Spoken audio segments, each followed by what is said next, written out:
We're going to go ahead and get started in just a minute, so come on in and take a seat wherever you can.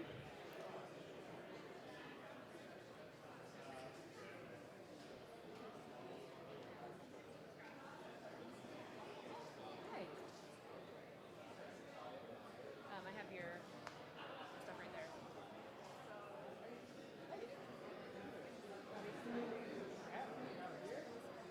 Yeah, all those folks that are there are going to come. All right.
All right, we're going to get started. Come on and take a seat. Grab a drink, grab a snack, or both.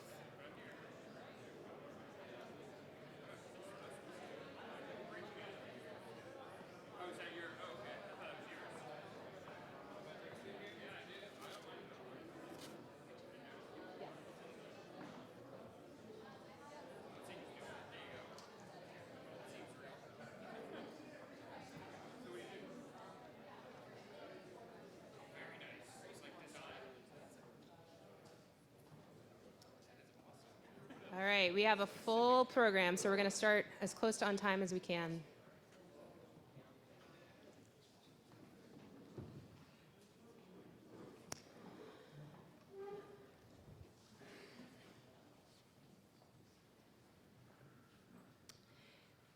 Thank you all for being here.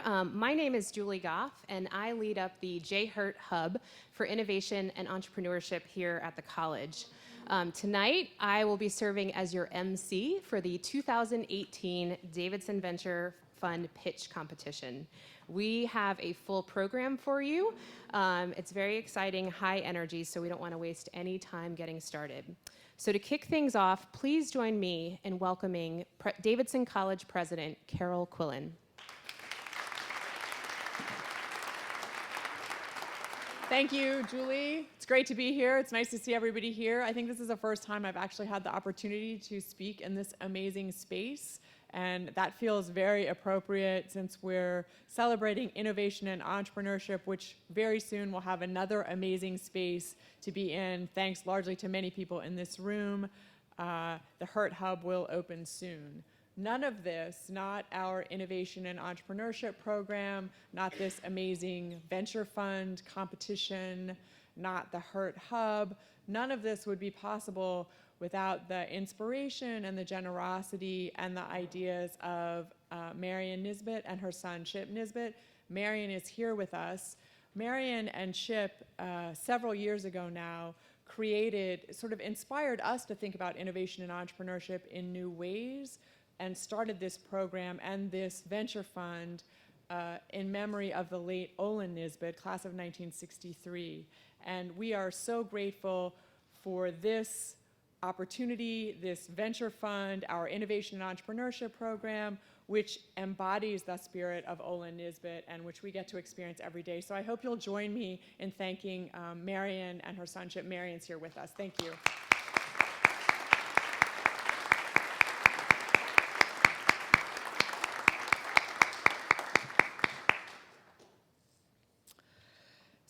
the Davidson Venture Fund pitch competition and its monetary prize, which are made possible by the Nisbets, has been going on now for 5 years.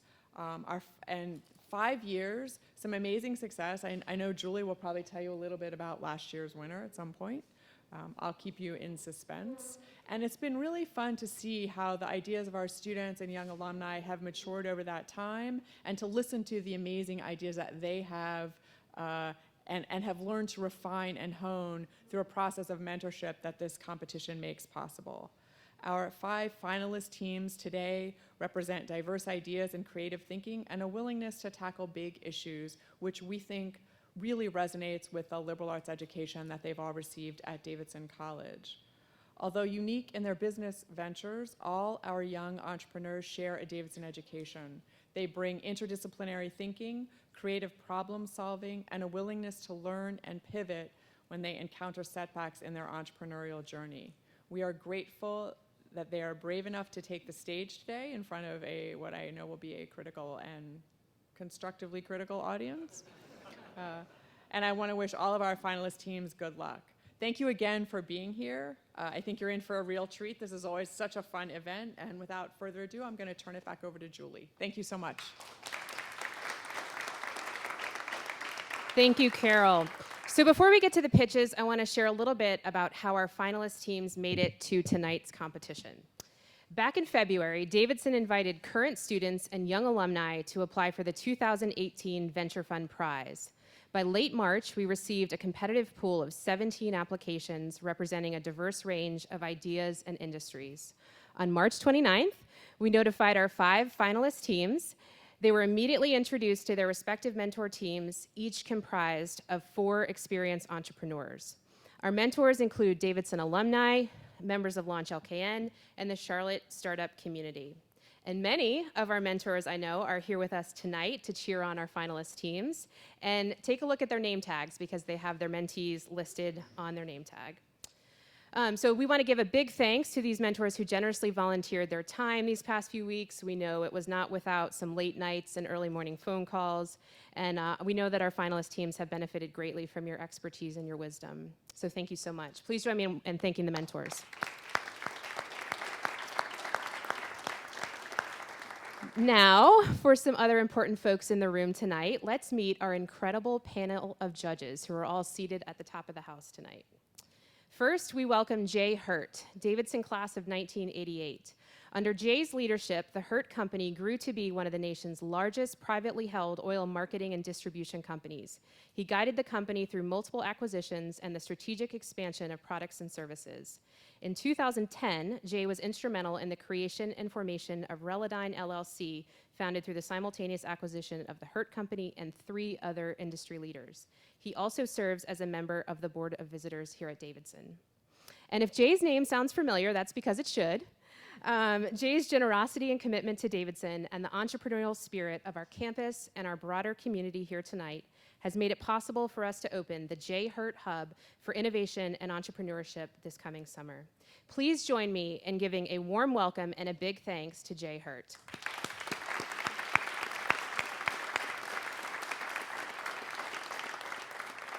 There's also someone here tonight that we would be remiss not to thank, and that's Ed Van Diemen, class of 1969. Is Ed here? Ed! I missed you. Ed's generosity and commitment to Davidson has made it possible for us to establish the Van Diemen Innovation Lab inside the Hurt Hub at Davidson. The Van Diemen Innovation Lab will be open and ready to serve our students and faculty this coming fall. So thank you, Ed. Okay, back to our judges. Our second judge is also a Davidson alum, Federica Faust, class of 1995. Federica is founder and managing director of Silver P Ventures, focused on consumer-branded food and food tech investments. She has served as CEO of Power Moves, a nationally recognized accelerator for tech and consumer companies founded by entrepreneurs of color. Prior to Silver P, Federica held general management, strategy, and business development executive roles with the Food Network. She began her venture capital career investing in e-commerce, mobile, and software companies for Bank of America's $5 billion private equity fund. Federica earned her JD from the University of Virginia and also serves on Davidson's Board of Visitors. Please join me in welcoming Federica.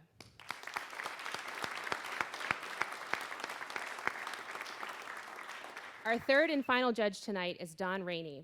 A successful serial entrepreneur, Don is a general partner at Growtech Capital Group, where they focus on early-stage information technology companies. He's also an adjunct professor at the University of Maryland, teaching graduate courses on venture creation and finance. He also advises with the U.S. Department of Defense on emerging technologies. Don lives here in the Davidson area and serves on the Launch LKN board. Please join me in welcoming Don Rainey.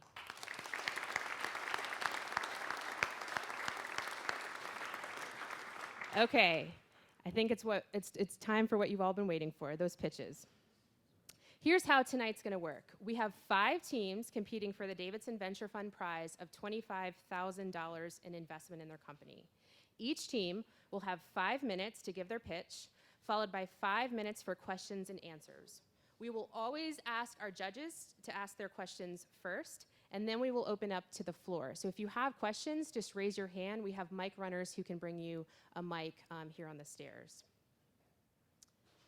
Tonight is certainly a competition. Yes, one of our finalists will go home with $25,000, but tonight is also a chance for us to celebrate the hard work, creativity, and passion of our young entrepreneurs. It takes tremendous courage to get up here and pitch an original idea. So here's what I need the rest of us to do. Here's what we're gonna ask you to do. Each time I introduce one of our finalists, we need you to stand up on your feet and cheer as loud as you can as the presenter takes the stage. We're also gonna give them a little traveling music as well. And at the end of their pitch, we need you to do the same thing, give them some love. So I think we probably need to practice that one time before we invite our first finalist. Are you ready? Okay, on the count of 3, I need you to stand up and give a huge, massive applause. And all the classes are done, so you don't have to worry about making too much noise. Okay, 1, 2, 3.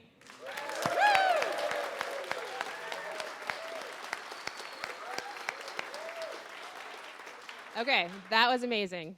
We need you to do just that before and after every pitch.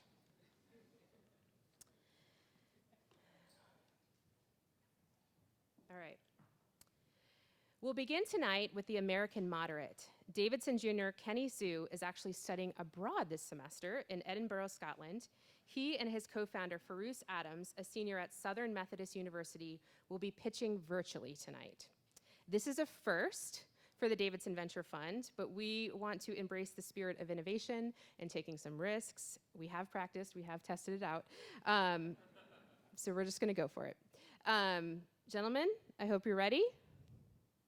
Just give us just a second, but we will pipe them in. Please join me in welcoming Farouz and Kenny of the American Moderate.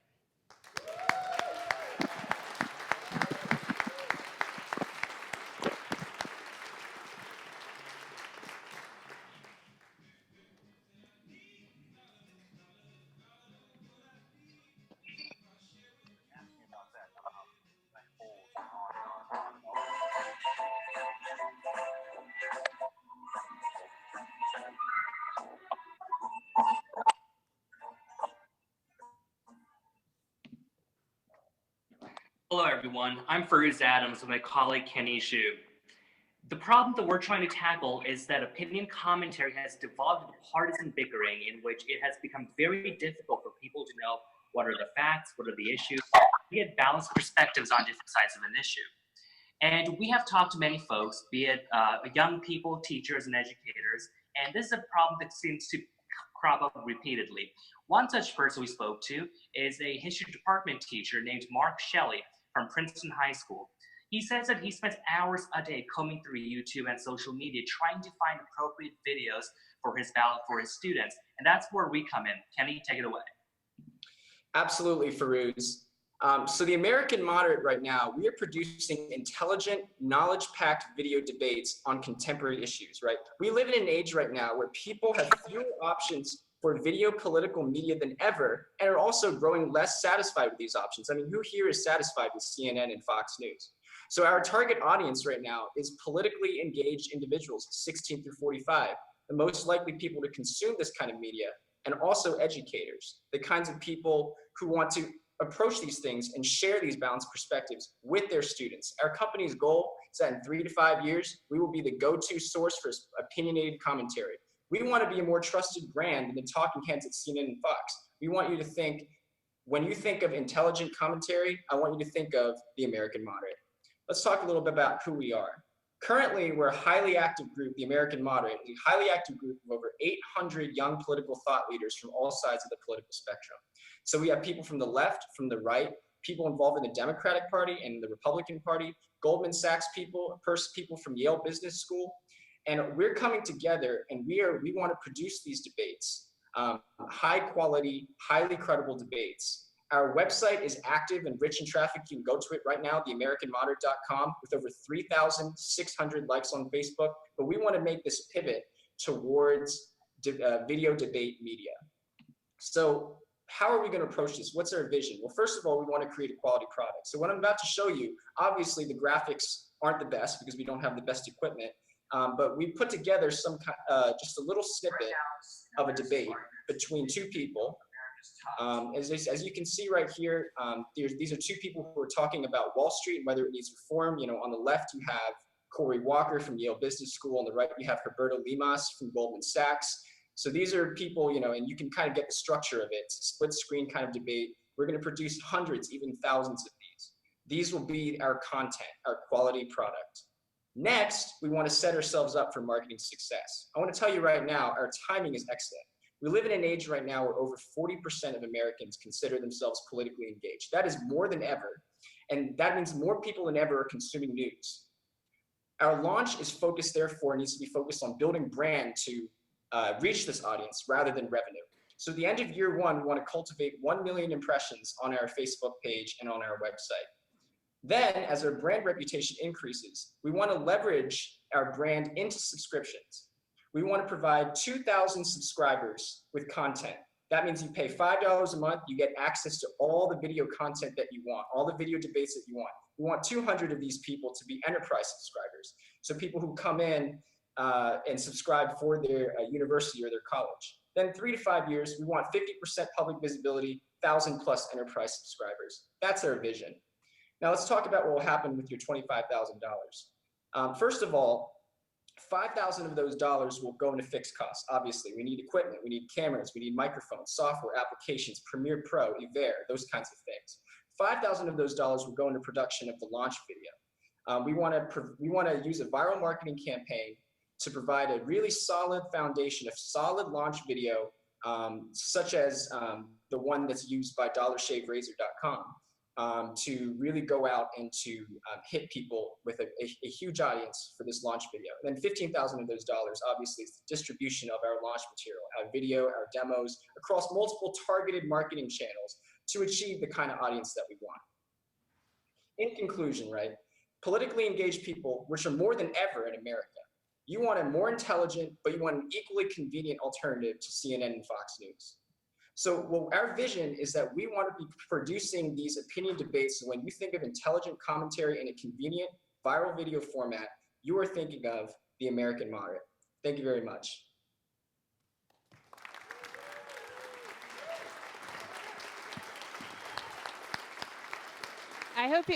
Kenny, I hope you can see that, but the room just gave you a standing O. All right, time for our questions. We yield the floor to our judges. Judges?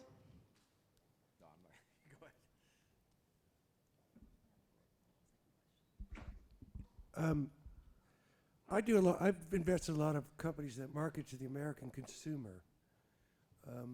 I'm wondering how big an audience there is for this, because if you deal with a lot of the large swaths of the American consumer, they are not that intellectual.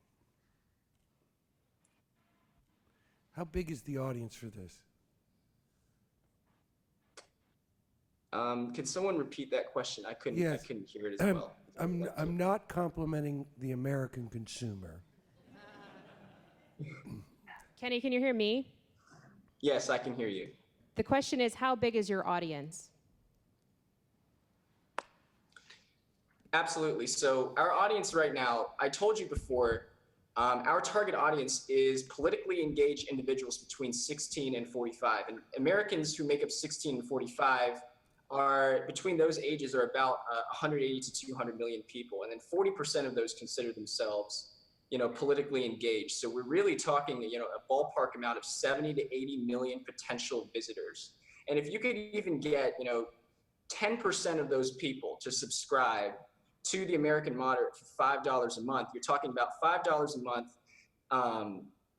with you know, 8 million people, and you're talking about $40 million a month. So that our target audience really has the potential to really grow into, make this and grow into a phenomenal kind of product that will generate phenomenal revenue. What will your financial relationship be with your content creators? Yeah, absolutely. So one thing that we're trying to encourage, right? Because the people who are content creators, I work in DC a lot, and the people that I'm talking to, whenever I pitch them to this idea, they say, yes, put me on. I would love to do it for free. Why? Because we're building their brand. Because as they're building our brand, they're building their brand. It's a win-win for all of us. So people, you know, for the most part, you know, unless someone becomes a real celebrity based on our service and we need to sign them to like a long-term contract, which in that case, you know, that means we've reached a pinnacle that would be great. But you know, most people who you contact, 9 out of 10 people, politically engaged people who I contact who are involved in DC politics, said that they would do something like this for issues that they're passionate about, absolutely free. But the current distribution model doesn't really require a tremendous amount of time before someone gets to that point. So does your model ultimately anticipate that kind of relationship with people? That's the first question. The second question is, if the goal of the platform is to be idea agnostic, how do you protect against, if you're not paying folks for content, how do you protect against other folks paying them for specific content and then changing the platform's sort of moderate place? Farouz, you can answer the second question, but can I get just a repeat of the first question real quick? Yeah, the first question is, ultimately, it doesn't take a tremendous amount of time for someone to build up a brand, right? Absolutely. Digitally. So if that can happen fairly quickly, does your model anticipate being able to share revenue with those folks as content creators? And if not, what will they do to generate revenue? Will they go out and get sponsors or what have you? And if they do get sponsors, then aren't they going to require specific content on the platform? Absolutely. So one thing that, you know, was suggested to us is that, you know, you sign share contracts. So anticipating that our brand grows immensely quickly with our large launch, because we want to focus on a very, very heavily targeted launch. But if our brand really does grow exceedingly quickly, then what we can do is that we can share the revenue that we gain, not by paying them a fixed salary, but by paying them a portion of our profits. So our contract would be on a percentage of revenue rather than, you know, a direct salary. Could I get a repeat of the second question? The second question is, if the goal of the platform is to be idea agnostic, then what happens when you have a person who's creating content on the platform and who does really well and develops a large following and therefore has, you know, lots of people coming just to see them? If you're not paying them, someone's going to pay them, or they're going to leave, right? Because they can get paid somewhere else. So if other people are paying them for their ideas and those ideas become, you know, if you have the same person, for example, paying for ideas on the platform, ultimately the platform leans in one direction or another if you're not compensating folks. Right, that's an excellent question. And so I'd answer this in two ways. I mean, eventually we would like to, you know, as Kenny was talking about, get to a point if we are growing fast enough where we do have the revenue set, perhaps we could have some sort of profit sharing. But even beyond that, we have a very large pool of talented folks that we can draw from. So for example, if we did have someone who That's time. Sorry, we have to cut you off there. All right, let's give another hand to the American Moderate.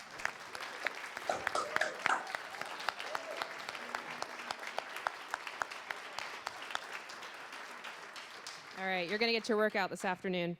All right, we're going to do a little bit of resetting here to get us back on the house system.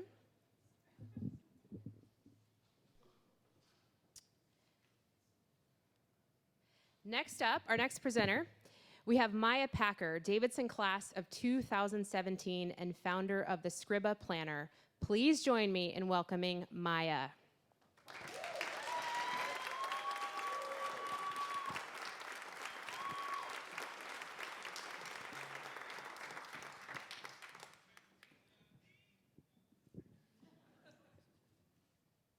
In today's society, we all have overbooked lives with deadlines and meetings, all while trying to maintain some semblance of a personal life.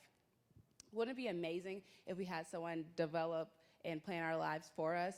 I think the real answer is that we all need our own personal secretary. But realistically, how many of us can afford that? And also, I don't think Siri is going to be the next best alternative either, which is why I'm here today. Hello, and welcome again. My name is Maya Packer, class of 2017, and I'm the founder of the Scriba planning system. Scriba aims to be the most agile, personalized, and customized planner on the market, designed to be a digital and physical planning system that syncs with you on the go. As a recent college graduate, I understand the excitement behind finding your perfect planner, but ultimately being disappointed when you can't find exactly what you want. It's really overwhelming to try to fit yourself into the limited realms of a pre-designed planner. But that really just motivated me to create something new. But I didn't want to just add to the problem. I wanted to be a solution and give people the agency to create something that was perfect for them. And thus, Scriba was created. Scriba is meant to fill in the gaps of the industry and help people organize their lives in the way that makes the most sense for them. By having the Scriba app will be the perfect companion to your customized planner by integrating and syncing your digital calendars as well as the handwritten notes that you write in your calendar, in your planner, sorry. Also, there will be a focus on college students because there seems to be a lack of resources in the planning community right now. So offering things like networking tools and planning for internships, Scriba wants to help students plan their lives, which will help them take control of their lives as well. So in an effort to understand people's relationship with planners and writing down their lives, I sent out a survey to basically everyone I knew, and I got results back. And 9% of the surveyors said they only use strictly digital platforms to plan their day. Of the total survey population, 73% said that they use a combination of digital apps as well as paper and pen to write down their schedule and their tasks. So that seemed to me that people still found value in writing down their day, but also had to take advantage of the convenience of having their phones and tablets around them at all times. So that leaves Scriba to have a large market opportunity to reach working professionals, college students, and stay-at-home parents. But because of my personal experiences and the gaps I see in the market, I would like to focus a lot of my initial go-to-market strategy on college students. So a big part of my initial strategy will be creating something that is on social media, websites, and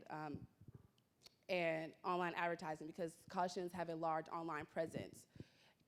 Creating something online will entice students to learn more about the brand after scrolling through their favorite app and seeing an ad on that app. Also, word of mouth is going to be extremely important in familiarizing people with the brand. So I would like to create a college ambassador program, initially starting at colleges around the Charlotte area, to give a small group of people exclusive deals and access to products from Scriba. Hopefully these two strategies will come together to convert into online sales. So initial research and based off my competitors, I estimate the base price of the planner and the app system to be around $65. Any additional increases in price would be any add-ons customers will like outside of their customized daily or weekly spread.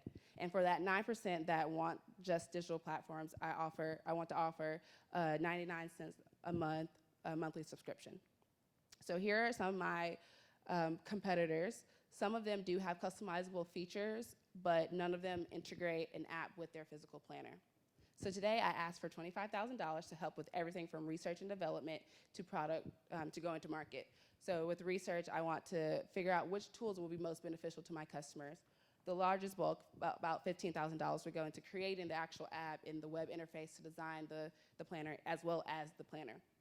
And lastly, $5,000 would go into developing the brand and marketing it across different media, as well as funding the college ambassador program.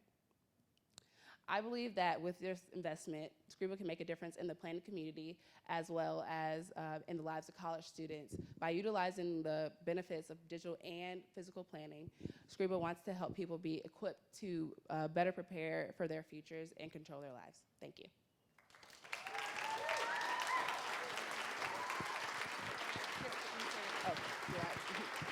Great work. Okay. time for questions. We'll go to our judges.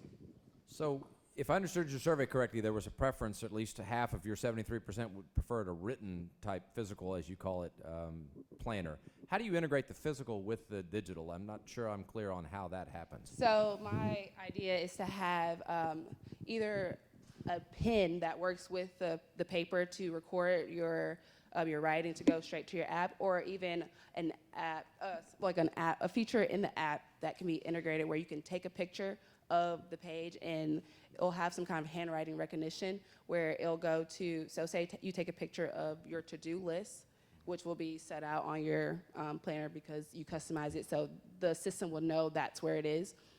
It can recognize your handwriting and say, this is your to-do list item, and you have not done this for the day.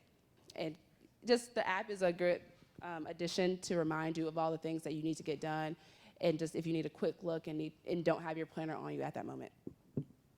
Just a quick question. On the actual physical or the design of the planner, is that customizable too?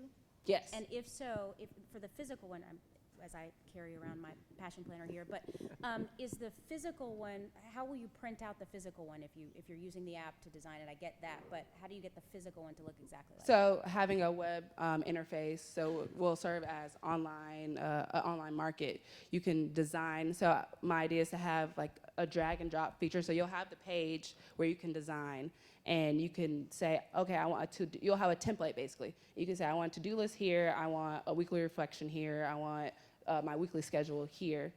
And going along with the constraints, you're able to pick which aspects are on the page. And that will be, because it's integrated within a website, the app will also know based off of your account where things are. And so you're able to design the planner online, and then you get it printed out to you and sent to you, and it kind of just goes with you. And I'll have a code or something that is attached to your planner so that when you go on the app, it will know that you are that customer.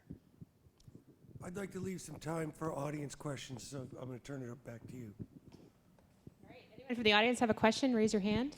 We'll get a mic to you. Right here. The question is putting a GPS on the product. If you have a meeting across town, it will alert you to that and get you started in the proper amount of time. Yeah, I think that would be a great addition to the calendar side of it. So if you have, you're integrating your calendars from different sources, you'll be able to say like, oh, I'm going to this place at such and such time, and to alert you when is a best time to leave, like that's seen on your Apple calendar right now. That's a good idea. Will it go back and notify you if you're running late?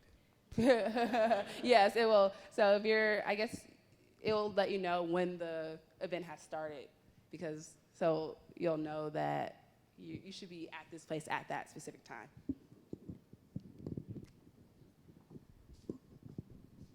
Any other questions from the audience?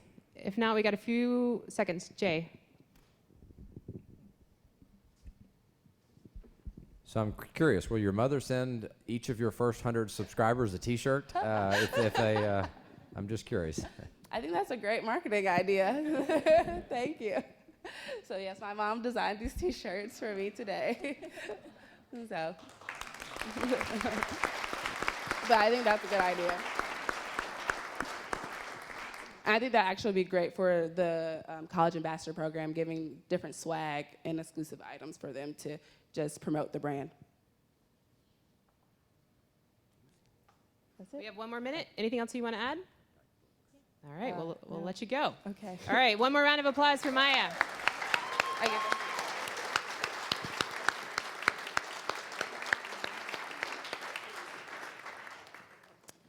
All right, for our third pitch, we have Sam Castle, Davidson class of 2014.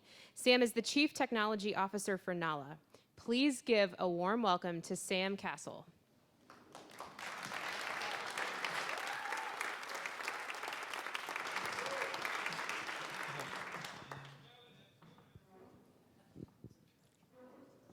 Hi everyone, I'm Sam Castle, class of 2014. I'm here to talk to you about NALA, which we believe is going to revolutionize payments and digital banking in East Africa. So when I finished Davidson, I did a master's at the University of Washington in computer science. I was studying digital finance in East Africa. And during that time, I met Benjamin Fernandez while he was working at the Gates Foundation. He's from Tanzania and wanted to go back to Tanzania to build financial inclusion for people in his country. He finished his MBA at Stanford last year, and we've been working full-time on this since August. So over this presentation, I'm going to explain what is the current payments ecosystem in East Africa, what are the problems with that, how does NALA solve them, and then finally, what's our business model and how do we impact people's lives? So the concept of mobile money is that 15% of people in Tanzania have a bank account. That's a very low number. Economists have shown that simple access to a savings account can drastically reduce the chance that a family will fall back into poverty. Yet over 75% of people in Tanzania have a mobile phone, and there are now services that are able to offer financial transaction savings accounts straight through the digital device. But there are a few problems with that. First, it's incredibly slow. It takes 43 digits to do a simple transaction on these menus that are entirely text-based. Transactions are also expensive. It costs 7 to 30% fees every time a user wants to do a transaction. So that means if I want to send you $10, I'll send 10 and you'll only receive $7. And that should be a shock. That's an exorbitant amount. And the explanation for that is you have to look at the alternatives. This photo is a woman with her child waiting in line to pay her utility bill. And so she arrived in the middle of the day, has to wait 4 hours at the electric company to pay her bill. And this is time that she could be working and earning money. And that's the alternative, and that's kind of why the fees are there, but we believe we can drive them lower for users. And third is that cross-platform transactions are difficult. That means that if I'm on Wells Fargo and you have a Bank of America account, there's no way for me to send you money. I have to withdraw cash, take it to you, and then you can deposit it into your account. So where does NALA fit in?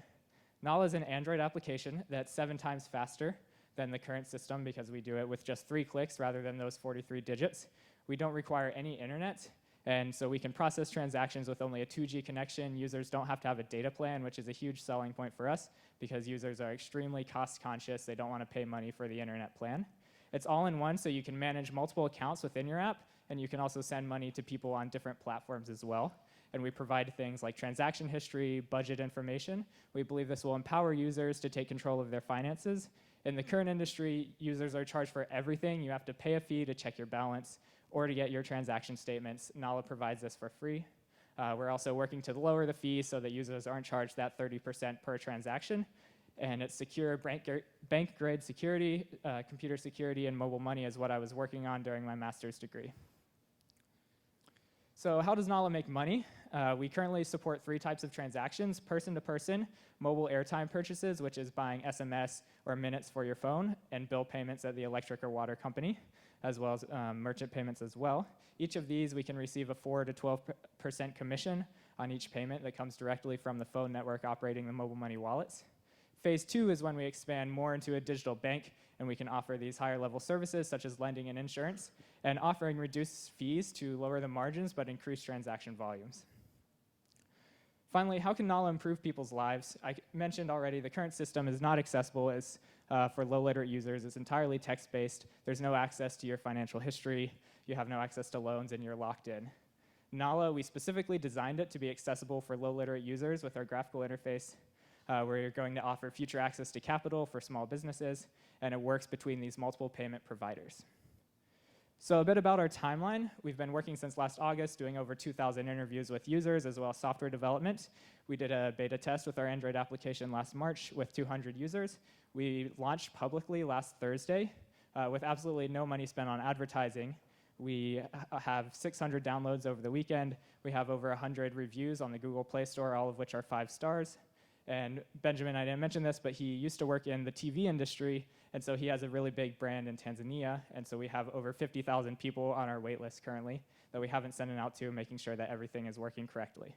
So in 6 months, we want to get 500,000 monthly active users and $1 million transacted monthly with NALA, and in 3 to 5 years, we want to expand into a digital bank across Africa. There are hundreds of millions of people who currently have no access to a bank account. Thank you.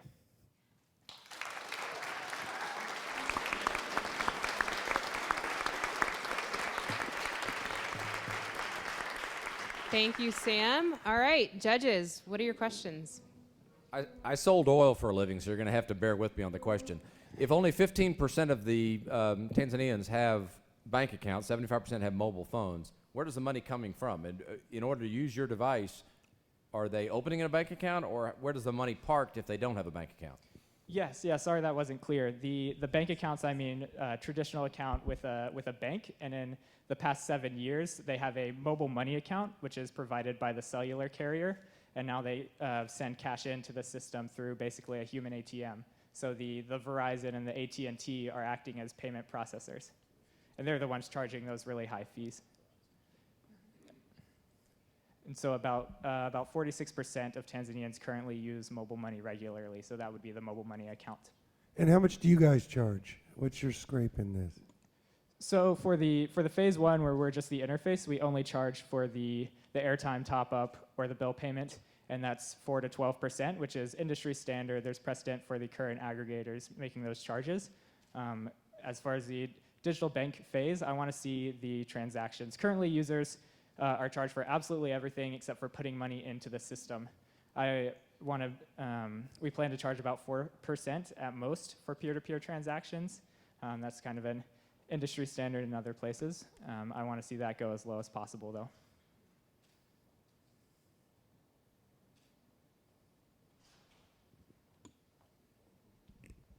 Didn't know I was taking the judge's microphone. Congratulations. I have two questions. What is your plan for dealing with bad actors, either at a banking or government level, as they get involved? And if I'm using this, is the true value of what I have on my SIM card? So if someone got my SIM card out of my phone, could they have access to my account and my money? Mm-hmm. Great questions. It's tied to your SIM. Well, I'll do them in reverse order. It's tied to your SIM card as well as a personal identification number that you have, a PIN. With this, since ours is smartphone based, we have the option to tie it more to an account login that you feel is secure, and have two-factor authentication as well. But it's currently a SIM card and a PIN, so it's something you have, something you know. If somebody loses your SIM card, you have to go reset it at the company itself. And then the first question was, what do we do about bad actors? We're currently using the KYC of the mobile money account requirements. So they're making sure they vet their customers as well. You mentioned in terms of the mobile money actors and within the bank accounts. We're monitoring our transactions. This is actually one of the reasons I started this, because I was trying to do research on what does the fraud look like in these systems, and it was really frustrating because I had no access to data. So I plan on studying the data set we get and using modern machine learning techniques to look for and see if there's anything nefarious happening.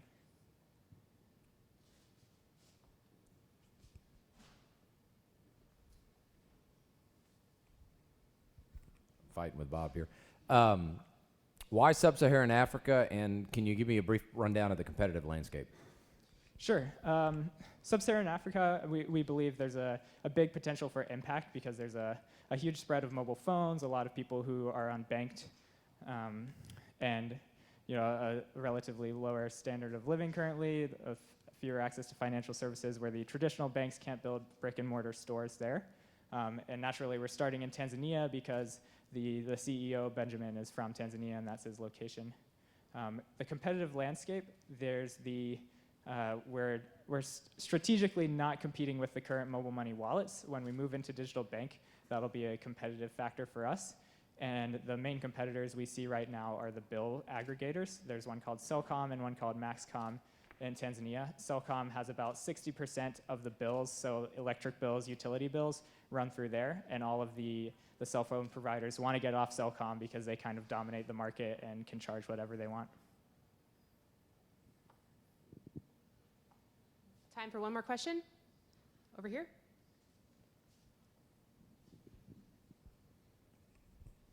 What kind of adjustments do you anticipate having to make as you expand to different countries, just buy on a country-specific basis? Mm-hmm.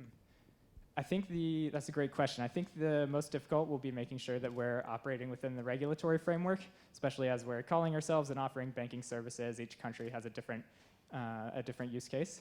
One of the really exciting things is that from a technology perspective, expanding is going to be really easy because we use USSD, and so we don't actually require specific APIs from the companies. We can just plug in and access their transactions directly. And that's time. Let's give another hand for Sam.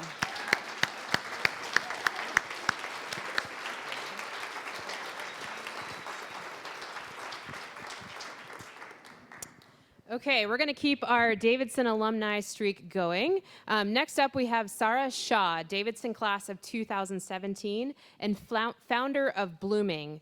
Please join me in giving a warm welcome to Sarah.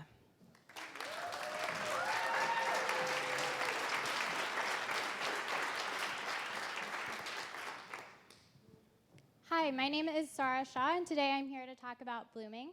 A little background on me. I'm a Davidson College alumna, and I'm currently a master's student at at Columbia University in New York. My professional experience includes time at the United Nations, where I focus on maternal health care measures, time at PwC in asset management, and time at Curology, a Series B telemedicine company. It's a startup in San Francisco, where I was a part of the marketing team, but I work cross-functionally with the design and engineering team daily. So what is Blooming? Blooming is a revolutionary educational and self-care app designed for mothers and fathers who are experiencing postpartum depression and anxiety. It can also be used by family members. A little background on PPD.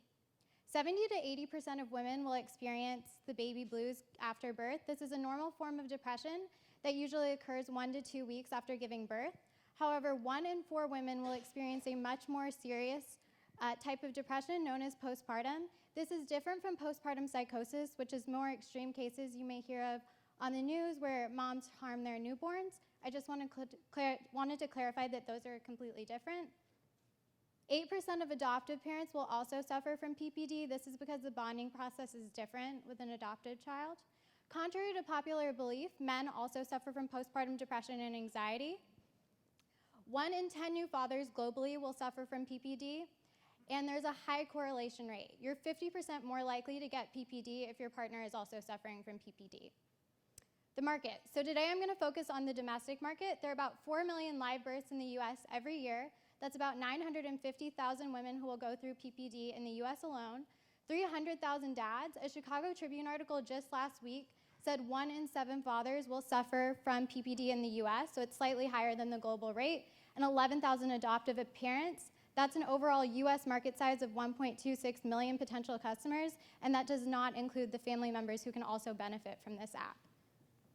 The problem. So I spoke to specialists, OBGYNs, psychiatrists, licensed therapists, top 10 mommy bloggers, and doulas in the US, UK, and Canada, and they all agree that PPD is an underreported issue that could be easily solved with early education.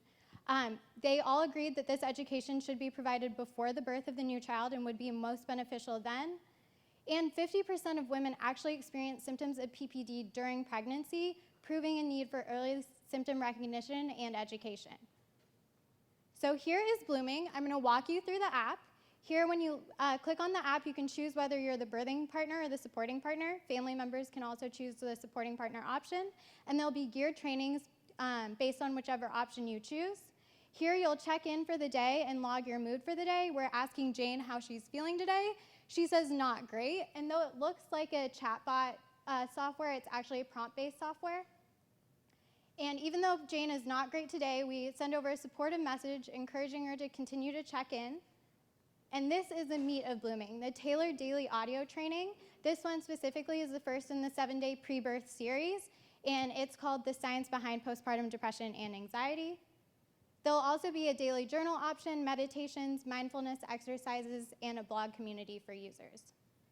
The competition. So these first 2 are actually genetic research survey apps for PPD. Other than a survey, they offer nothing else for PPD users. The bottom 2 are wellness mommy apps designed for women during pregnancy. They offer morning sickness tips, nutritional tips, lifestyle tips, and yoga exercises. However, none of these options offer anything that's PPD specific in terms of care or anything for the supporting partners or family members. A couple revenue models. I'm going to walk you through 3 today. Short-term, Blooming aims to pair with businesses in a B2B model where we would partner with businesses based on a fee per an employee. Businesses could offer Blooming to their employees during maternal and paternal leave, and the ROI for businesses is that employees are more likely to come back on time and healthy. The next is a lead gen model, which is a little more long-term. Blooming would pair with specialists and receive a referral fee for every client these specialists get via Blooming. And obviously, a direct one-time purchase on the App Store will also be available. Use of funds. Today, Blooming is asking for $25,000 from Davidson Venture Fund. This will primarily be used to bring on a CTO part-time. I've been talking to him for a couple months. He's highly qualified. He works as a cloud software engineer at IBM, has shipped over 15 apps to the Apple App Store for iOS and Android, and was previously the CTO of PullUp, another app-focused startup. Additionally, the We're funds going to have will to be call used- time right there. I'm Okay. sorry. But that was awesome. Give it up for Sarah. All right, you still have time for questions. Okay. Stay right there. Judges. Yeah, so the question I'd have is, do people that are suffering from PPD typically seek treatment? What percent try to get help? So a lot of the main people I would love for this app to be accessible to are women who do not qualify for healthcare in terms of government aid and also can't afford to attend clinics.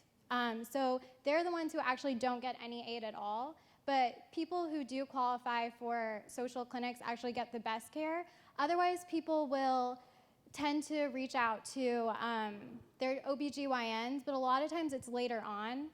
And the education is just really lacking on this issue. So women are often embarrassed to even admit that they have PPD, which creates a whole other scenario.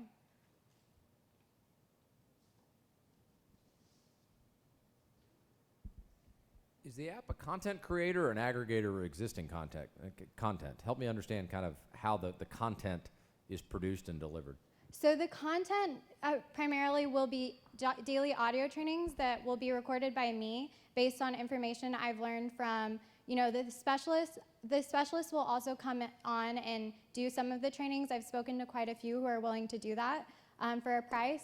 And the meditations will be, that was my last point, will be done by a professional who will do mommy-focused meditations or partner-focused meditation exercises.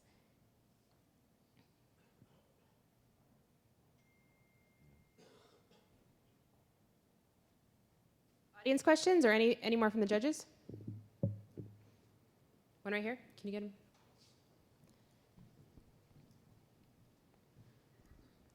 Do you have any proof that it works?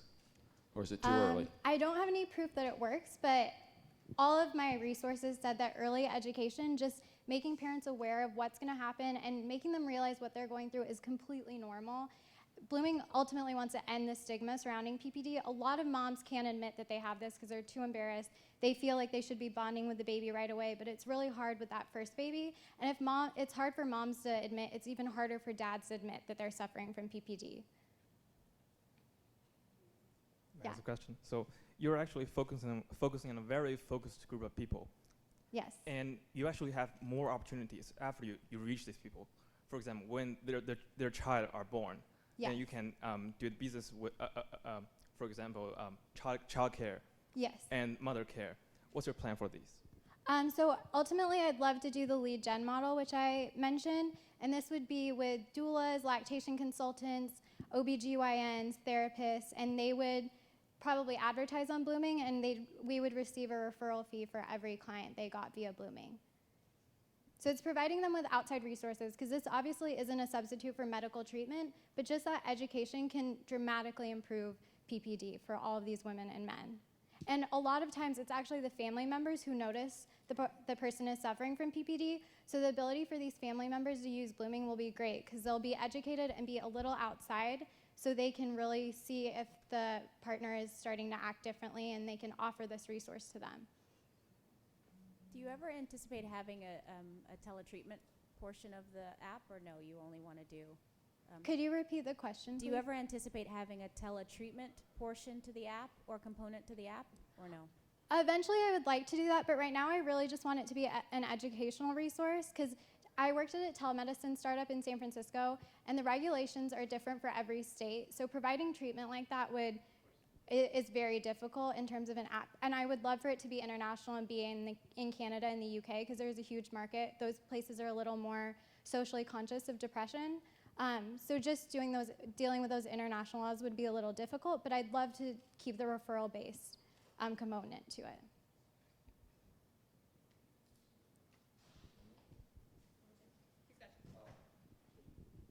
have you researched other applications of using technology like this to solve similar but different psychological conditions that people have?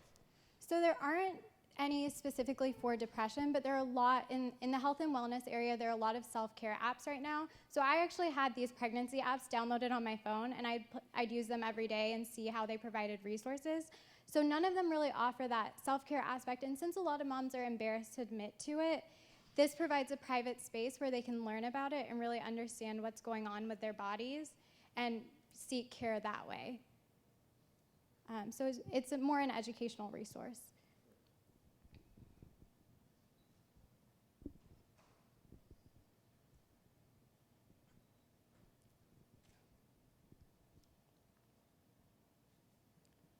Anyone else? All right, another big round of applause for Sarah.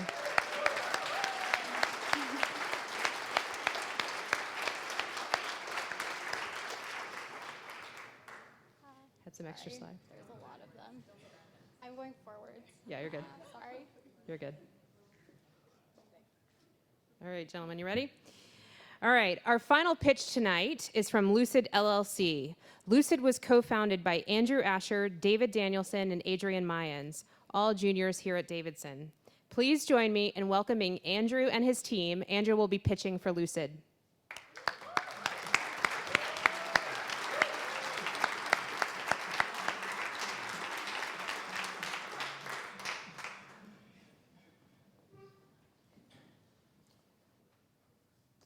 Hi, I'm Andrew Asher, and I'm the CEO of Lucid, and I'm joined by my co-founders, David Danielson and Adrian Mayans.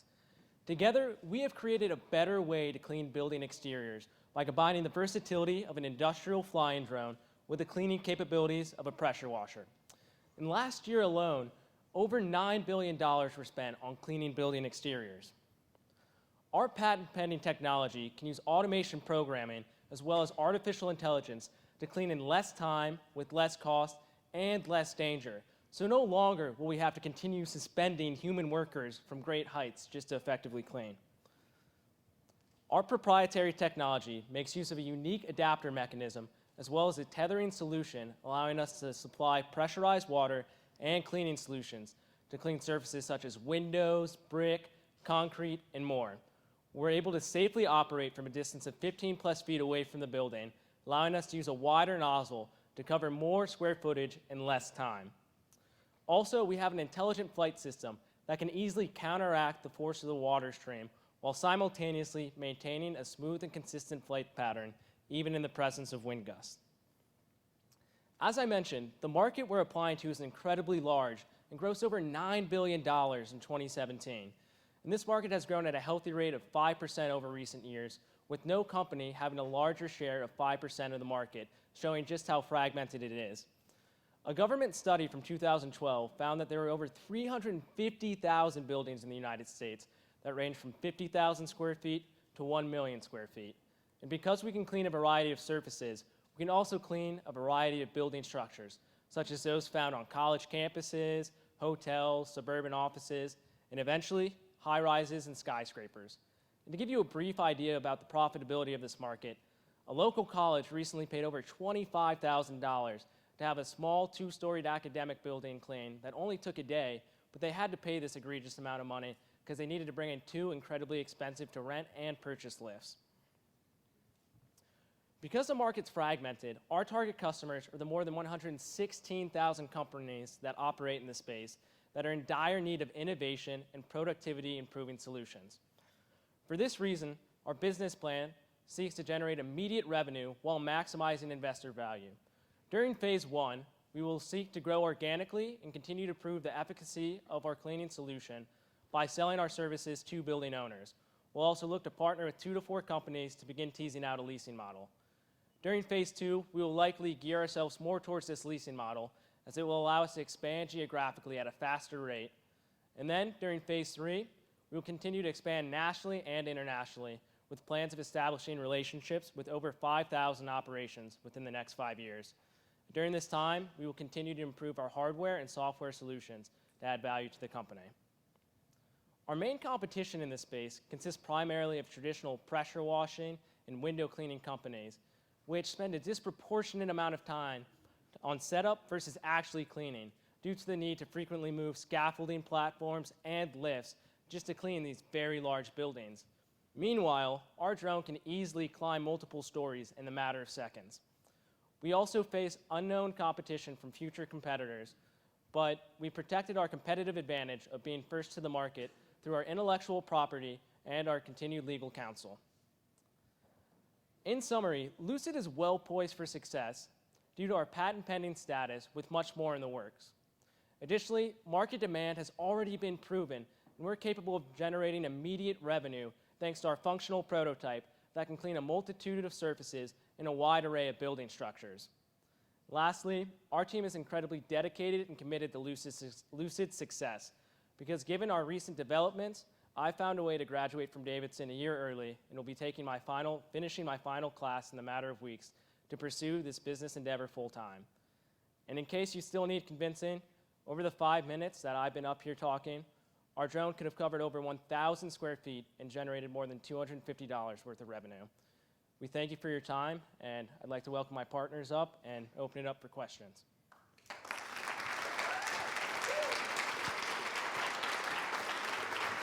Great work. All right, judges.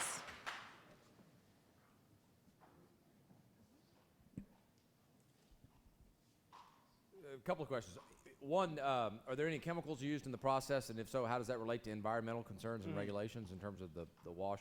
So all the chemicals we use, we want to have be neutral in terms of their acidity, and we consult the MSDS data sheet to make sure there are no environmental concerns or anything that would lead us for liabilities if there were to be wind that sprays the chemical onto nearby buildings or vegetation. So everything's safe for the environment.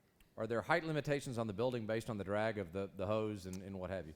Yes, for a current model, we're only able to climb, based on our calculations, to 104 feet, but we've only gone up to 75 feet because we don't want to test that limit yet, because this drone was built for filming and cameras, which is exciting for us, because what we would use the $25,000 for is to create a customized drone that we've already gotten a quote on, and it can carry more than 110 pounds, whereas this drone only carries about 13 and a half pounds. So based on those calculations, we'd easily be cleaning buildings in excess of 400 feet with that 110-pound carrying capacity. And then final question is, I understand brick, but when it comes to glass, in terms of squeegeeing or any sort of, that type of methodology with the traditional window washers utilize? Well, we've found out that we have a deionized water filter, and deionized water leaves no streaks on windows. So we have a filter that we will implement when we know that we're cleaning windows, and that will completely eradicate the need for squeegees or any touching of the surface. Thank you. Just to add on to that point, deionized water is already commonly used in car washing industries, so it's already been proven, and because it reverts the water back to its natural hydrogen and oxygen properties and gets rid of any pollutants that exist in hard water, when it dries on surfaces, it doesn't leave water spots. What are the current height restrictions? About 400 for industrial commercial drones now, or has it gone up? So the FAA rules are you're allowed to go up to 400 feet unless you're within close proximity of a building, in which case it's an additional 400 feet from the tallest building that you're operating near. And since we plan on operating within a 15 to 30 foot window of the building we're cleaning, we will be able to easily clean any building height without worry of the FAA, because their main concern is not crashing with airplanes, helicopters, and other things that happen to be in the air, which typically should be flying close to buildings. So the water pressure's coming from the ground, right? Mm-hmm. And is the drone operated via a battery or an electrical cable you put up? So it currently operates with a battery, but the technology already exists to create a power tethered supply, and that's something that we would include in the next drone model, so we're able to have sustainable flight for hours on end until we finish the cleaning project. But that's the limitation now, is that you'd have to keep sending drones up. How long would it last on a building in one cycle? So these batteries currently last for about 30 to 35 minutes, and then it takes about 15 seconds to take them out and put in another set of batteries. Thank you.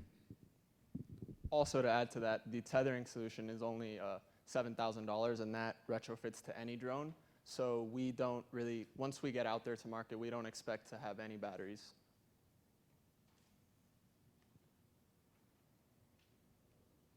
Where are you guys in the patent process? Have you filed just a provisional, or have you passed that? Just curious where you are in the. So we currently have 2 different provisional patents, one on the basic machine application of a flying pressure washer, and another one on our adapter mechanism. And based on the advice of our legal counsel, they recommended that we wait a little bit longer as we continue to refine our process and go with what's called, a minefield approach to patents and trying to protect our idea as broadly as we can. I have a question here. I know nothing about water pressure, so talk to me about if I'm 800 feet in the air, like what type of pressurized system do I need on the ground? What type of equipment is that? How much does it cost? Can you pressurize water 1,000 feet up through a little hose? So the pressure will decrease as you climb to higher heights, but it's very marginal in terms of the amount it's decreasing by. And the type of cleaning we're doing is based more off of low pressure, high water flow, and having the chemicals do the majority of lifting in terms of removing stains or dirt from windows and stuff like that. So having that water pressure isn't our main concern, because we're more concerned with the flow rate of the water and the cleaning solutions.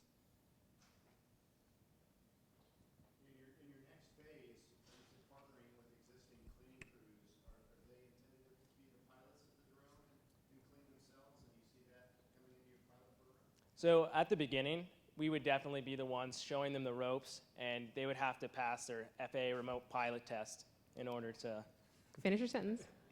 in order to operate it. But it's something that you can easily teach someone to fly. There are only 2 joysticks that you need to learn how to control. Okay, it's time.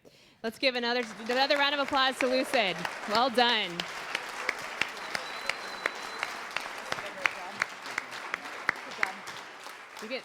You can leave that there. It's okay. No one. Okay, so that concludes the official pitches for tonight. What an incredible job, right, by all of these finalist teams. Let's give them another round of applause. Okay, so it's time for a little bit more participation now that you've had your workout. You've heard the pitches and you've asked your questions, so now it's time for you all to vote for your favorite pitch that you heard tonight. So here's how you can do that. We have a simple polling system set up, so if you pull out your cell phones, you don't need data or Wi-Fi or anything. You can just use a simple text message. The instructions are up here on the screen, but you first need to text DVF pitch 145 to the number 22333, so that's 5 digits. And then you'll get a nice reply message saying you've joined our session for today's Venture Fund competition, and then respond to that with one of 5 letters that you see up here on the screen. And you can only vote once, so don't try to game the system. But what's going to happen with this information is our judges, as they get ready to leave the room and they have the hard task of figuring out who tonight's winner is going to be. As they go off to deliberate, they're going to actually have a laptop with them that includes the real-time polling information. So all of your votes will be given to our judges, anonymously, of course, and they will use that as data and input as they make their decision on tonight's winner. All right, so while you are voting, we're going to go ahead and dismiss our judges back to their chambers. We'll see you a little later on. And voting will be open for a little bit longer, so if you're still thinking, that's okay. All right, so while we wait on the judges to make their decision, we are in for a treat. Our keynote speaker tonight is a Davidson alum with an inspiring journey of entrepreneurship. She will share more of her story with you in just a minute, but let me first offer a brief introduction. Lee Rowden is the co-founder and CEO of T Collection, a leading digitally native kids clothing brand. Now with 70 employees, San Francisco-based T Collection was recognized last year as one of Goldman Sachs' top most intriguing entrepreneurs. For 6 years running, T Collection has included Inc. magazine's Inc. 5000 list of America's fastest growing private companies. And the San Francisco Business Times listed T Collection in the top 15 largest women-owned companies in the Bay Area. Lee earned a BA in English from Davidson, where she was a Stewart Scholar and editor-in-chief of the Davidsonian. She also earned her MBA from Harvard Business School. Lee has taught entrepreneurship as a lecturer at Stanford Graduate School of Business, and she is a member of Young Presidents Organization. So please join me in giving a warm welcome to fellow Wildcat, Lee Rowden.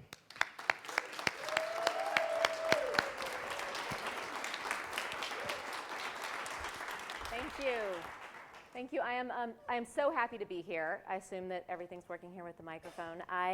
When I first got the invitation to come speak on the path from Davidson to entrepreneurship, I was pretty humbled, honored, excited, and generally happy about it. And so I was getting really excited, and I kind of sit down at my slides to say, like, let's get started, I'm ready to go. And I put together this first slide, and I look at it, and I'm like, that's not right. There's something wrong with that.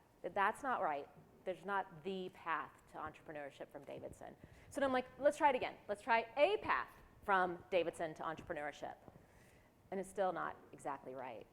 And so ultimately, it comes down to my path from Davidson to entrepreneurship. So what I'm going to share with you today is just that, my path from Davidson to entrepreneurship, and tell you a little bit about my journey and what I think matters and what's important, and that's been my experience. So first, forever we've heard this since we were like little, we were in school.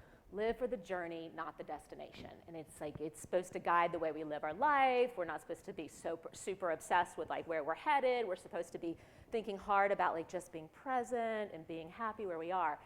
And I don't really buy it. I don't really buy it. So what my observation has been is that it actually does matter what your destination is. It may not matter if you ever get there, but you have to have a destination in mind, because these two people walking down this super idyllic picture of, there are two little people back there. Hopefully they are enjoying their journey. Hopefully they are enjoying their scenery, but I hope they also have a destination in mind, because that's why they ended up on the path they ended up on. Because ultimately, that's what matters, is that you're on that right journey. When I was finishing Davidson, there were a few paths that were sort of paved. A little bit paved. So like if you're and sort of paved, not really paved, but like getting paved. They have my friends who wanted to be doctors, and so they're pre-med, they go to pre-med, and then they go to medical school, and then they go to get their internship, and then they go get their fellowship, and then they go become a doctor, and life goes on. And certainly it's not like one size fits all, but there's kind of like an established route to become a doctor. My friends who are lawyers, it's similar. They go to law school, then you go to work for a firm, and then maybe one day you go in-house, maybe you stay as you work towards being a partner. But there's sort of like a few paths, but there's like a path.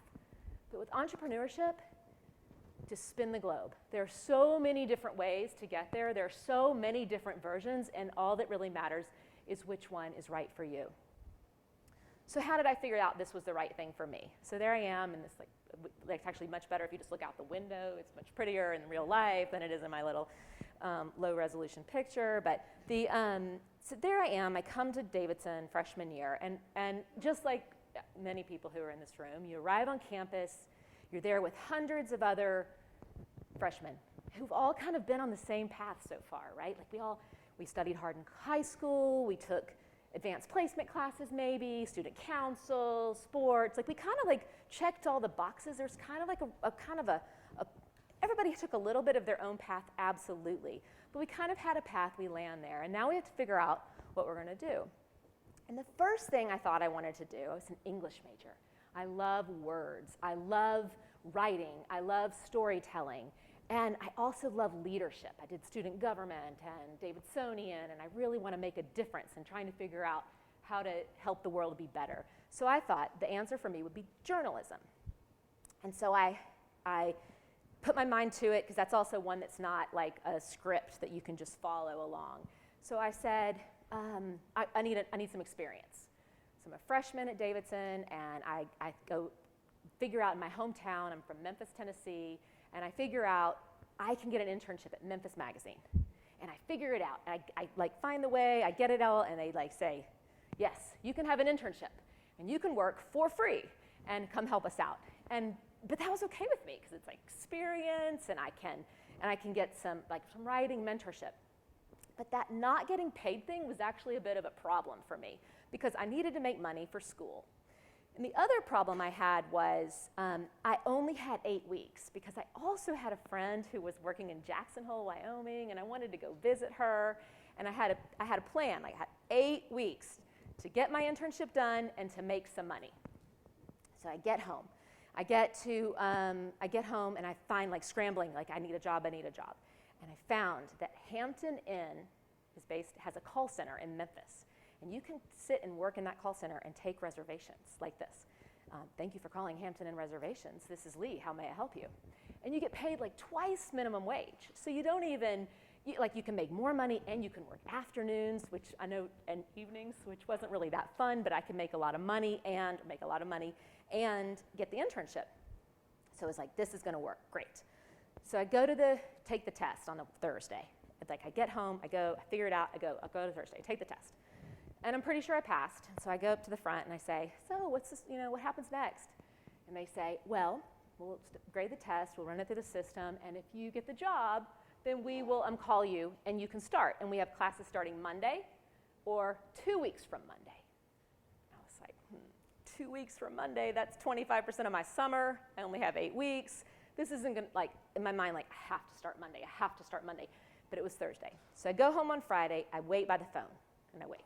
Because of course they don't really grade the test and call you the next day. So 5:30 goes by, no call. And I think, what am I going to do? I cannot wait 2 weeks. So Monday morning, I got up, went to the call center in my ready for training. And I walk in, and I look at the people who are registered at their little desk, and they're taking names, and everybody's like, oh, my name is, and they check the box, and I walk in, oh, my name is Lee Rowden, and they're like, your name's not on the list. I'm like, oh, it should be. This is how you spell it.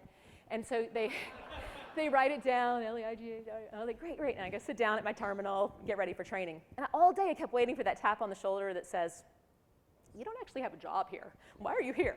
But they didn't come. They'd written my name down. And I just trusted that if they looked it up in the computer system, they would see that I had passed the test and I could do the job. So by the end of the day, they came and they gave me my badge, and I had the job. So I did this. There I am. Wasn't it glamorous? In the call center, and taking reservations, thinking I was doing it all for the Memphis Magazine, for the journalism, for the career development. But what I was starting to see is I have this glimmer inside of me that's like, I don't need to wait for an invitation. I don't need to wait for somebody to give me roll out the red carpet for me. If I see what I want, I'll find a way and I'll go after it. And it started to show me there's something in this for me, and that's a lot for me about what entrepreneurship is. You have to be a driver. You can't be a passenger. You can't just wait. You can't just wait for somebody to hand you a check, for somebody to for some investor to say you're smart, you win, you go. You have to be willing to find a way and work your way and find your own path. I think we've all had this experience. This is the experience for me, and I suspect many people have had this experience. So it's my first time to Paris, my first time out of the country, and I go to the Centre Pompidou in Paris, and I get to see the art on the walls of these famous people, art books, posters, greeting cards I've seen forever, and you get to see it, and you're so excited, and you're there. I walked in with my French class, and we're walking through, and we pass this. And there's giggling, and a little whispering, a little nudging, and a little bit of this, I could do that. I could have done that when I was 6. And a little bit of it. And I just had this feeling of I'm here in Paris in the Centre Pompidou, and they're saying I could do this. And I thought, but you didn't. Sometimes the difference between the person who does it, the difference between me, who I've started a company, I built a business, and it's going really well, and the person who has the idea and really wants to do it but hasn't done it, the difference between them and me is this. I just did it. And we started small, but it's okay. Harvard Business School, that's a place where there are, it's not med school or law school, but there's some paths. You go to investment banking, you do this, and then strategy consulting, you do this. With entrepreneurship, it's a little less clear. They're trying, they're really, really trying. But I got there and I was determined. By then I knew I'm going to be an entrepreneur. I can't wait to start my business. I submitted my application all about starting a business. I get there and I started listening to the voices. you need more experience, you need to have more seasoned, you need to be more seasoned, you need more gray hair, you need to have like more credentials. Like you can't do, like you start a business, you have to have more experience. And that's what the kind of the message they gave us back then. And I kind of let those voices into my head, and I listened. And so I thought, okay, I'll get some experience and then I'll go start a company. So I got a job in product marketing in Silicon Valley, and I get there and like 2 weeks in, I'm like, this is not for me. Like a cubicle, a job description that tells me what I'm supposed to do, that doesn't work for me. I need to go and do what I need to do. And so I quit. And I started T. It's called T Collection, globally inspired kids' clothes. You just heard a little bit about it. And we just started, and it was a mess. I mean, look at this, our first trade show booth, ridiculous, completely naive. Like, we this little convention center in San Francisco, and we like wheeled in like you see that like big piece of furniture, like to sell 3 sweaters to little boutiques, like completely ridiculous. But there we are, like idealistic, naive, and so happy because we were getting started. And there's something about it where like sometimes you just have to get started, and you have to be willing to make mistakes. And like we learned then, like the furniture is ridiculous. You need more product. You need to be able to like deal with the customers a little bit more. And then so it went, and we found like there we are. Like there's no path for us. It's rocky. It's cloudy. Who knows where we're supposed to go? But we just kept going. And so then I'll continue to talk a little bit about that journey. But fast forward a couple years, and I'm teaching at Stanford. They have a business plan class that at the time they really like to have practitioners mentoring the students rather than just the academics, because they want to say like, here's some students who want to start a business. They should be around someone who's actually done it before. So I'm in this class with business plans who want to do consumer and retail, because that's sort of like my thing. And they're there, and they're all like ready to go. Like, tell me how to do it. Tell me how to make a PowerPoint. Let's do a financial model. And like how do I have the conversation with the VCs? And like they want to go straight to the how. And after doing this a little while, and I realized like they think there's one way. They're in Silicon Valley at Stanford. They think what they have to do is make a PowerPoint, make a model, go raise money, get the check, go sell the company, and that's the path to entrepreneurship. And I just wanted to sit back with them and say, before we talk about how, let's talk about why. Why are you doing this? What is really driving you to start this business? Because that should come first, then the business strategy, and then the financing strategy. Because if you do it out of order and you raise the money first, then you are setting yourself up on a path that may not be consistent with why you want to do it. There are a lot of reasons to start a business. Maybe you want to get rich. Maybe that is what you want to do. Maybe you want to make a difference and be a social entrepreneur. Maybe you really care about culture and you want to really build a really great place to work. Maybe you want to be your own boss and you're kind of tired of people telling you what to do and you just want to call the shots. All of these decision points really matter in how you set forth on your plan, and it makes a huge difference on how you raise your money and how you set your business strategy. For me, we wanted to build a brand that actually was meaningful and made a difference in people's lives. So we travel the world, we experience cultures from all corners of the globe, the Himalayas to Morocco to Scotland. And we bring back the cultures and interpret it in a collection for kids' clothes from newborn to tween. And we're mostly e-commerce, but we do also have relationships with Nordstrom and with boutiques, and this is a way for us to reach families. What I also care about is making a difference. We've given hundreds of thousands of dollars to the Global Fund for Children that supports grassroots communities or grassroots entrepreneurs who are making a difference in their local community.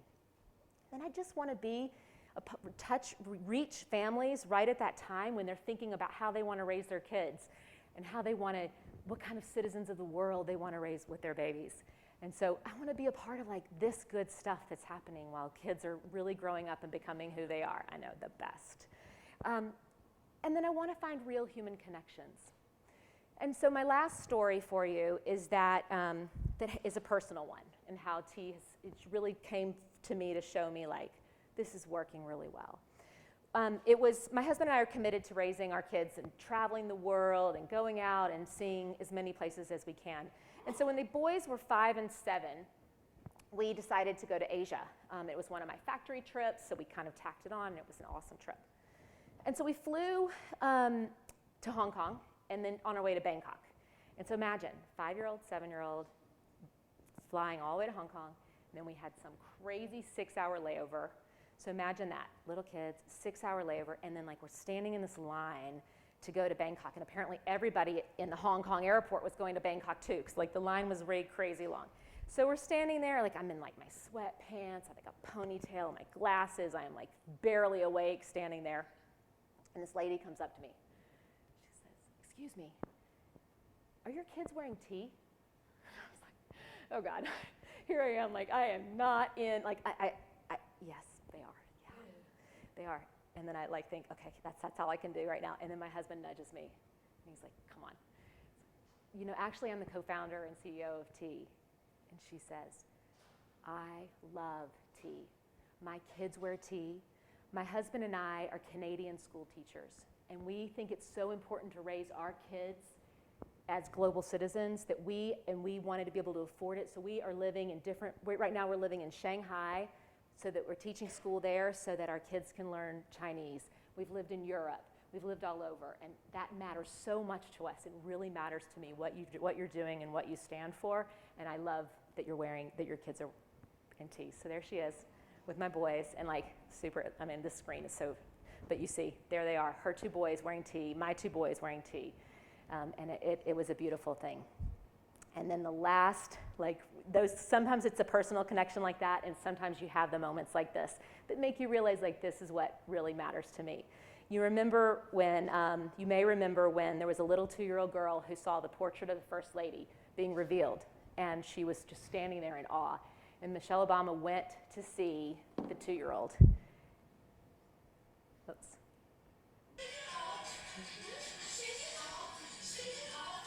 And that little girl was wearing tea.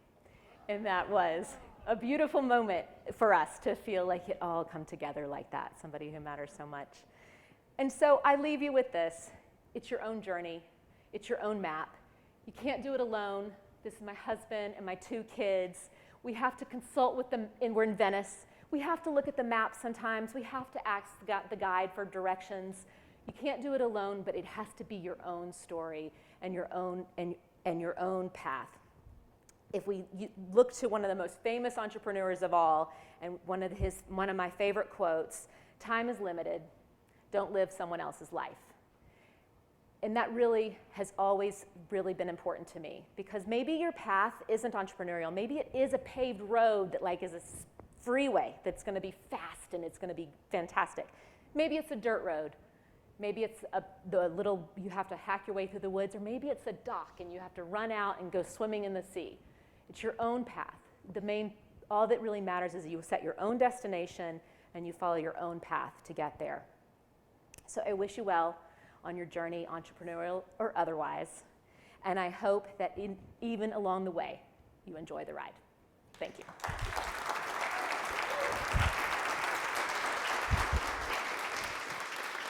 Thank you, Lee. Wow, that was amazing. I'm going to guess that our young entrepreneurs took a lot out of that, but also probably our experienced entrepreneurs in the room were also inspired. So Lee, thank you so much. Okay, I know our finalists are anxious to hear the results, so we're going to get to that in just a second. But before we do that, we want to provide a quick update. I think many of you attended last year's Davidson Venture Fund competition, so we want to give you an update on the team that won last year. Was anyone here last year? Quick show of hands. Oh, all right. So you remember the team that won was called Bloomerant. So for the rest of you that weren't here, in 2014, Davidson alumna Julia Capolino, class of 2011, and her co-founder Danit Zamir launched a peer-to-peer flower resale company. Here they are right here. And they came to Davidson and pitched last year and won a prize of $50,000 And that was actually an anomaly. So the year before them, the team ended up not being eligible to take the gift, and so or to take the investment. And so last year's prize doubled, which worked out well for Bloomerant. So we wanted to give you some updates of what's been happening with them since you saw them here on campus last year. So last September, Julia and Denise closed a round of funding.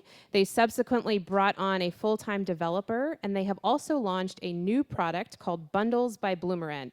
So like Bloomerant, Bundles aims to make booking wedding flowers easier and cheaper by allowing couples to purchase wedding flowers from florists in bundles based on their budget and needs. So you can check their website out if you want to learn more about that.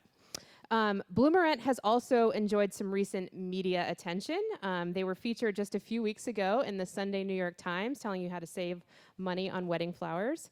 And last spring, they were featured on the CBS Morning Show. So we're going to give you a peek at their TV debut.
So as you can see, our past winners have gone on to do some amazing things, and we expect nothing less from tonight's winner.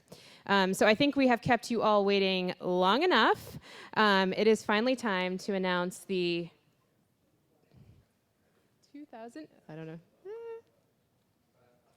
2018 Davidson Venture Fund Prize winner. But before we do that, how about we give one more round of applause to all of tonight's finalists.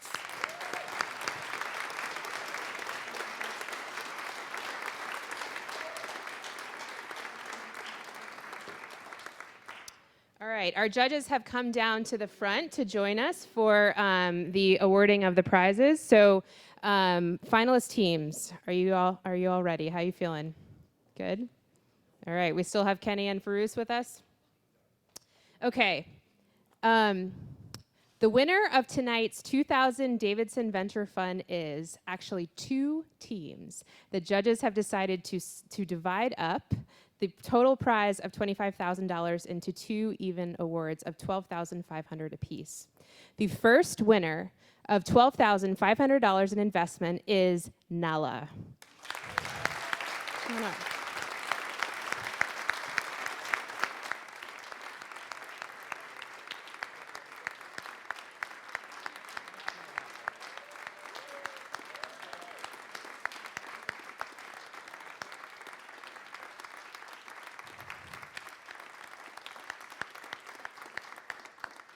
All right, we're going to let you stay up there, Sam, with your check. The second team winning $12,500 is Lucid.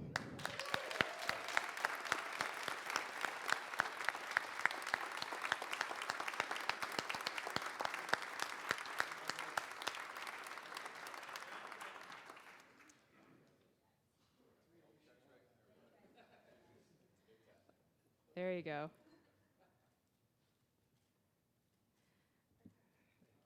All right, well, let's give a round of applause to our winners and to all of our finalists.